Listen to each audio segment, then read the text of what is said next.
follow traffic, clear visual approach, runway 4 right, maintain 17, John Austin, 5 mile final. 17 till 5 out. Guidance to help prevent the most common cause of accidents in our industry.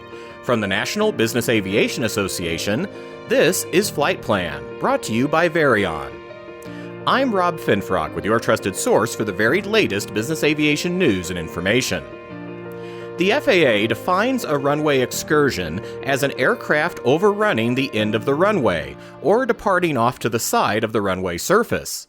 These excursions can occur during takeoff, but the vast majority take place during landing. Runway excursions are the leading cause of accidents among turbine business aircraft operations. According to the Flight Safety Foundation, between 2017 and 2022, there were 79 runway excursions involving business jets worldwide, which accounted for more than the next two accident types combined, and nearly 41% of all accidents during that period. Of those 79 accidents, 6 involved fatalities. But even when passengers and crew are able to walk away from a runway excursion, they almost always cause significant damage to the aircraft. To combat this issue, in 2016, the NBAA Safety Committee developed the resource Reducing Runway Excursions in Business Aviation.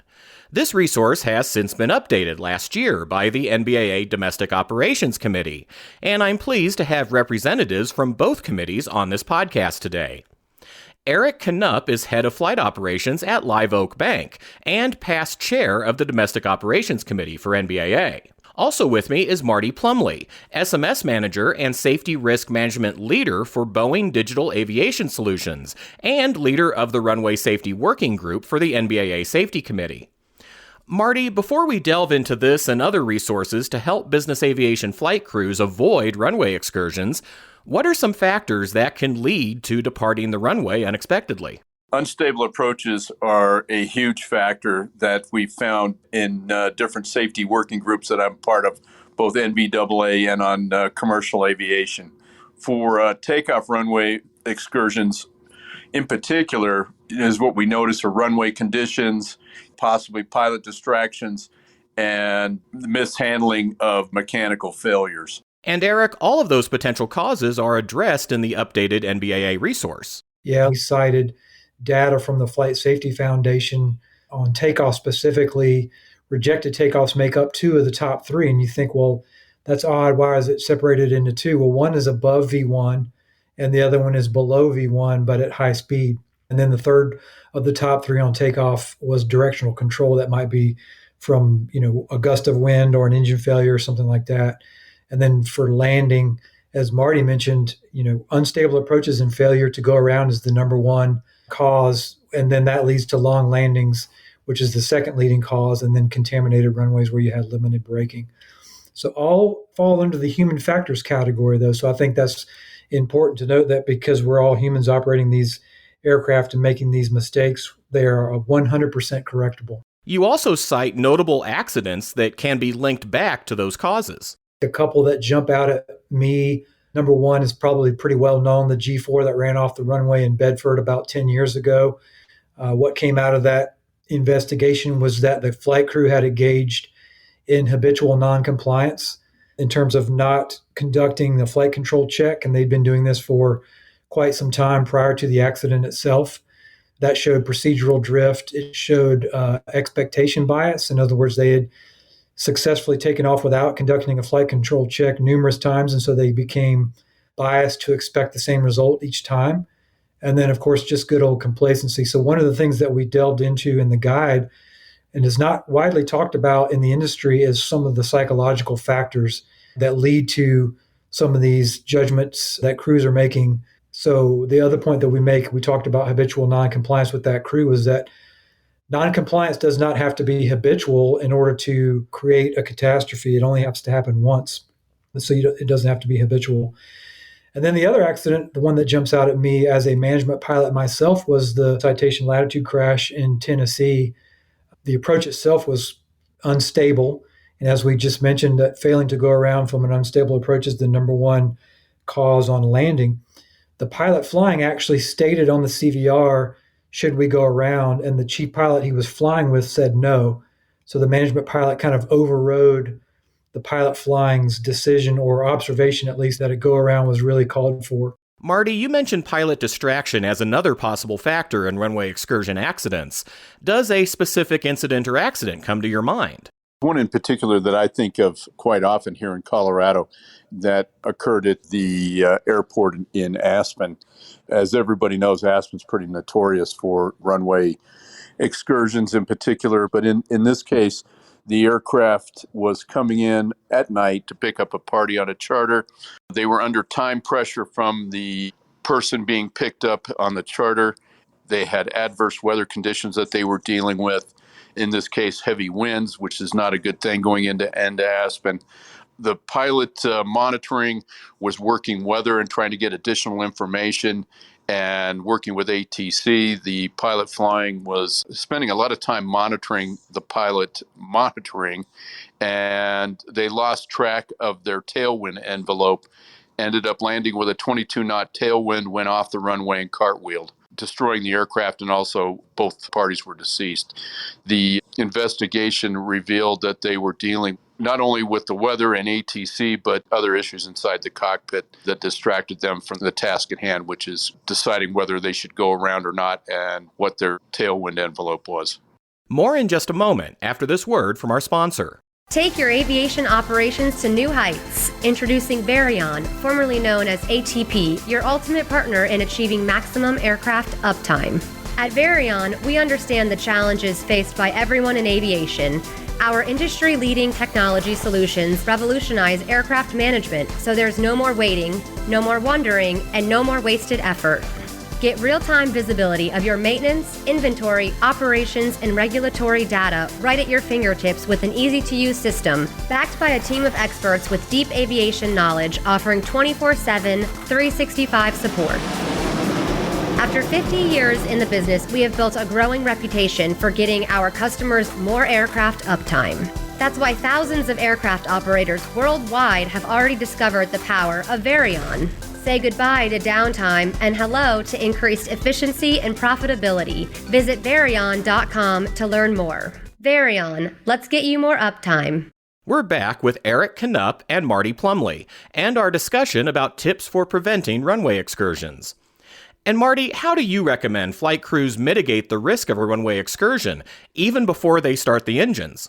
Have definite red line standard operating procedures where air crews will do go-arounds or reject takeoffs that are well within safety standards, and make those a habit and practice them. Not only that, but celebrate the fact that people do follow your SOP and adhere to those regulations that you put up on yourself, such as we will do a go-around if we are not stable by 500 feet, 1,000 feet, whichever limit you put on it. And the same thing with rejected takeoffs, that if something is noticed below V1 or VREF, that you will conduct an aborted takeoff. Eric, those sound like guidelines that could also be incorporated into a flight risk assessment tool, or FRAT. Yeah, FRAT tools are available from a number of different providers, or of course that can be developed in-house.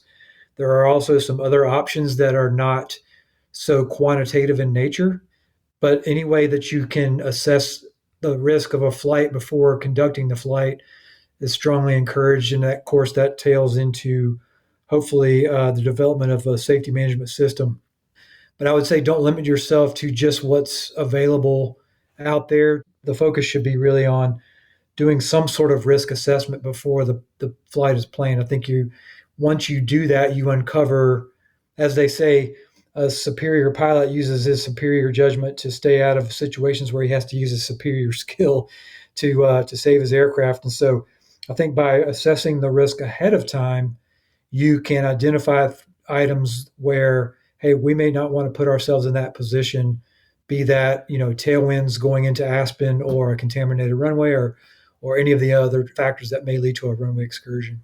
Marty, the NBAA Safety Committee also created a set of protocols to enable operators to benchmark runway excursion prevention efforts. How can operators collect and analyze data to identify potential trends and gauge the effectiveness of their runway excursion mitigation efforts? One thing that we've looked at in particular is the development of rigorous FOQA type programs that gather data from individual missions, the pilots themselves and from the aircraft, and judge how well people are adhering to their standard operating procedures, and making sure that we use that data in an anonymous fashion to encourage the use of standard operating procedures in particular. There also are a number of resources out there from not only from NBAA, but other groups such as IATA and or GAMA that are examples of how both on the commercial and general aviation side, people have been able to collect data by themselves or from major operations to see how well aircrew are responding in the runway environment, both on takeoff and landing.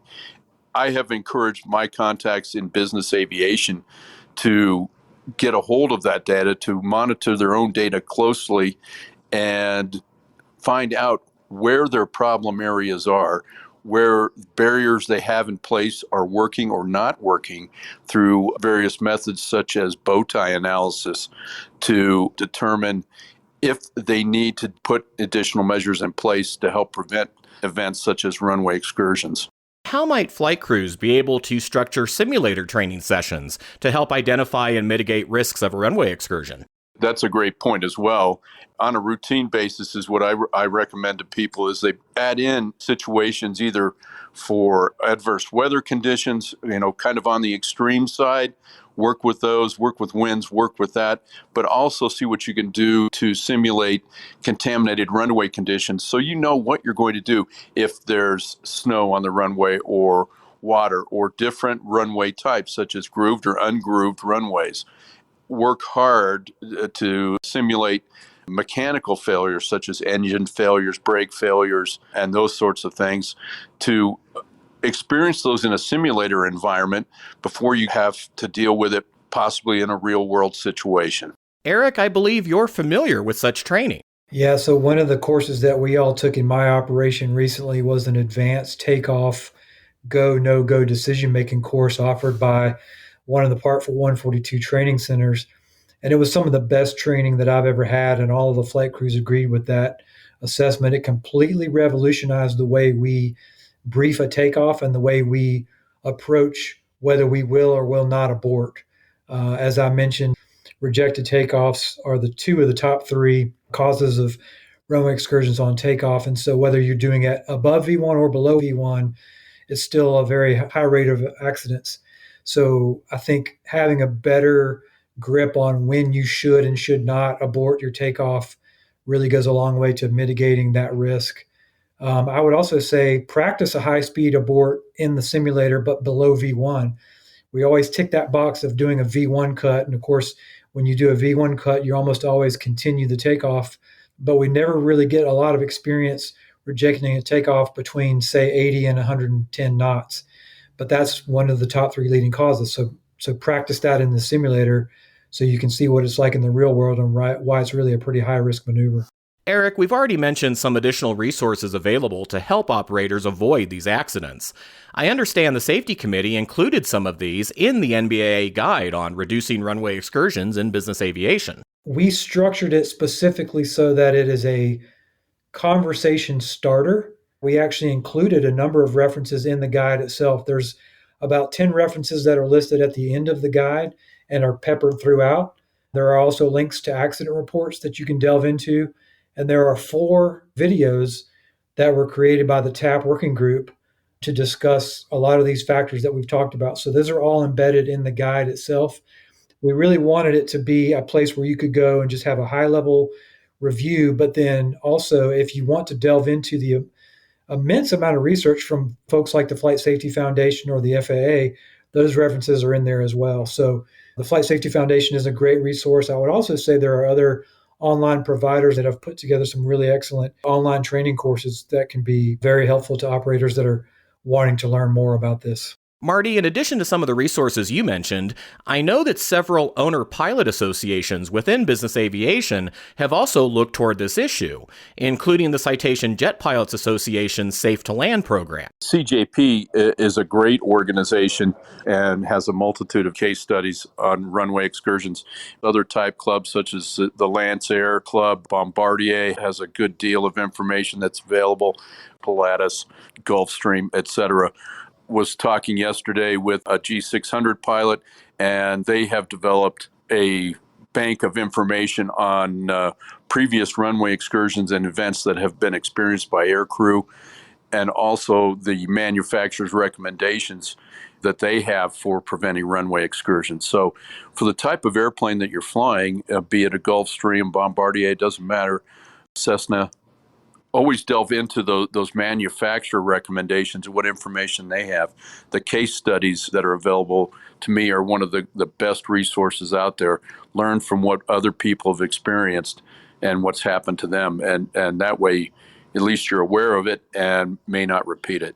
One of the things I always like to touch on is self-awareness and setting your own standards and your own red lines. Know what you will and will not do. You're the one in charge of the airplane. You're the one who makes the decisions. And you need to have that in your mind and in your mindset that there's certain things you will and will not do, situations you will and will not tolerate, and know your risk level and what you are capable of doing as a professional pilot. What is your skill set and how up to speed are you on certain things? And if you're not up to speed on things that you want to, make sure you get the training to do it. I would actually take Marty's comments, which are excellent, and maybe go one step further and say operators should have standard operating procedures that are already fleshed out and published for all of their flight crews. That way, when situations arise that might be sort of on the edge of what should we or shouldn't we, it's already spelled out in your SOPs, and it's a more objective, pre-planned measurement of what that operator feels is within the boundaries of their risk profile. For example, let's say you're going into either a narrow runway or a contaminated runway. Maybe you should limit the amount of crosswind that you're willing to take and not go to the full maximum that's listed in the airplane's AFM, just as an example. Also, one of the things that the Flight Safety Foundation discusses is having a better, more acceptable policy on go-arounds or stabilized approaches to begin with. It has to be realistic so that your flight crews buy into that. Otherwise, they're probably not going to be adherent to it. So really developing those SOPs and then making sure that those SOPs are suitable for your operation and continuing to learn. You know, we learn from our own mistakes. We learn from the mistakes of others, and incorporating those learning opportunities into your SOPs as you go forward. You can find NBAA's resource, Reducing Runway Excursions in Business Aviation, and other useful information to prevent these accidents at nbaa.org/runway excursions. And that's the latest from the National Business Aviation Association. Remember, you can subscribe to all Flight Plan episodes at Apple Podcasts, Google Podcasts, and Spotify, or wherever you find your favorite podcasts, including by asking your virtual assistant or connected device. Of course, you can also download Flight Plan directly from nbaa.org. I'm Rob Finfrock. Thanks for listening, and join us next time for a new episode of Flight Plan. Right base, sending out 3500. All right, we got him inside. We're slowing back to 170.